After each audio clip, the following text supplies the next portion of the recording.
Good morning, Clark Prep family. It's good to be with you this morning. It's a little different. I'm used to doing chapel in person with a bunch of kids and a bunch of students in the stands, but I know you'll be watching on Facebook, and so I just want to tell you good morning, and everybody else that's watching and might see this video, thank you for tuning in. Thanks to Mr. Doug for asking us to make these segments for chapel. It's a blessing to have a school and leadership who believe in Christian principles and want to stand on God's word. So anyway, I hope you all are doing well. It's been a weird time for a lot of people, a lot of different ways. So I hope you're having fun at home, doing your homeschooling. Maybe your parent teachers have not strangled you yet, so I encourage you to do your work, do it well, and have fun being at home and enjoy being at home a little bit. So this morning I've got a little word for you from 1 Corinthians chapter 13, and we all know 1 Corinthians chapter 13 as the love chapter, but one verse at the very end of 1 Corinthians chapter 13. Paul is urging the Corinthian church here, and he says, "And now abide faith, hope, love, these three, but the greatest of these is love." And that's what I wanted to talk to you about this morning. You know, he urges us, he says, abide. And you think about abide. What is abide? Well, I looked up the definition of abide, and it says, to continue in a place, to remain stable or fixed in a state, to endure without yielding, or to accept without objection. So God and Paul here is urging us to abide, to continue, to stay, to dwell, to abide in three things, or three places here in scriptures. And these three things I just want to comment on for real quick. One is faith, and you know that's something that we all are living by right now. Especially as we're living by faith, we're walking by faith, and in difficult times, we have to walk by faith. We can't always walk on how we feel or the conditions that we're in. We have to look for something greater than that, and that's where our faith comes in. You know. And Hebrews chapter 11, that's known as the faith chapter. And we have it gives us all kind of examples of people that has walked by faith. And but in Hebrews chapter 11, verse 1, we have the definition of faith. It says, faith is the substance of things hoped for, the evidence of things not seen.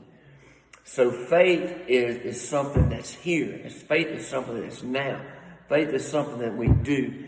Faith is something that we have in our hearts, and we act it out, and it's something that is in the present. That's what faith is, and it's the confidence of knowing that. It's the confidence of knowing that God has your back. You know, I got a really cool story, I don't know how many of you hunt or fish or like to do a lot of things outdoors, but I had a really cool turkey hunt it's been a couple of weeks ago now. I had hunted a turkey one morning, and the turkey was being very difficult. I couldn't do anything with him that morning, so I went back that afternoon where I thought he would be.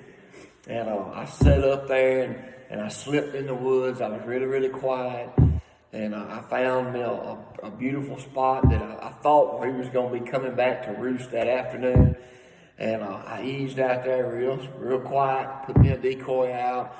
I looked over everything, and I found me what I thought would be the perfect place to set up, and the perfect tree.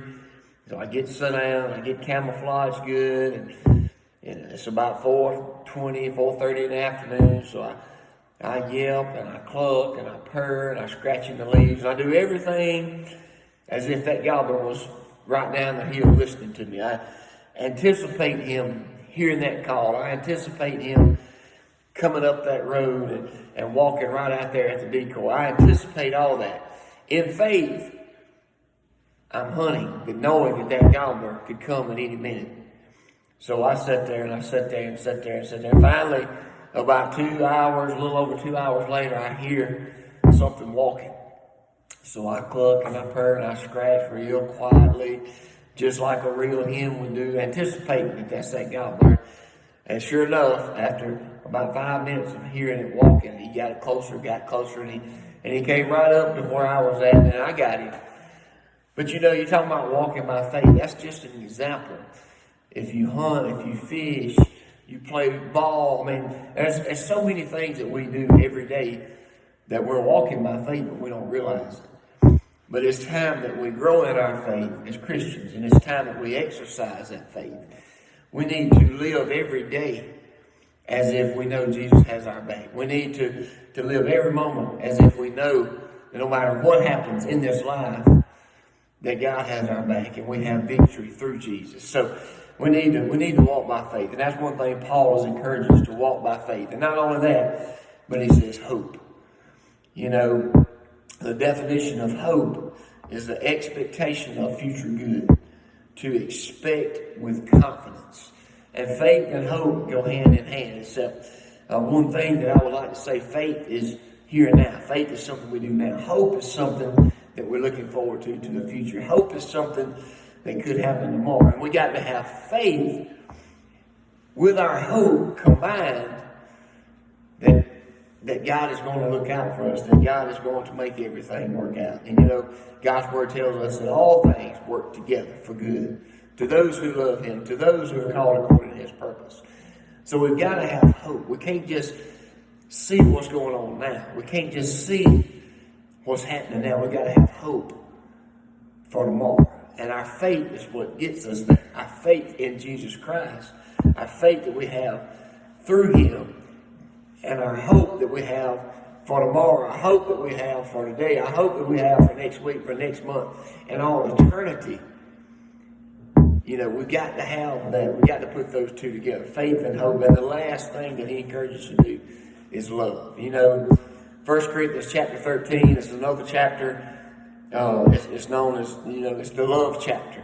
And you hear it at weddings, you hear all kind of different things, but that's the love chapter. So if you think about what love is, let me just read a few. It says, love suffers long. Love is kind. Love does not envy. Love does not boast. Love does not behave rudely. Love does not seek its own. Love is not provoked. Love thinks no evil. Love does not rejoice in iniquity or lies, but rejoices in the truth. Love bears all things. Love believes all things. Love hopes all things. Love endures all things. And love never fails. So guys, I just want to encourage you this morning that we need to be loving God above everything else in our life. And we need to be loving others. It's a difficult time. People are going through a lot. And if any time in our life, we need to grow in our faith. We need to grow in our hope for tomorrow. And we need to grow in love towards God, towards our family, and towards others. So guys, I love you. I appreciate you. Hang in there. Conquer fear with faith. Thank you. God bless you.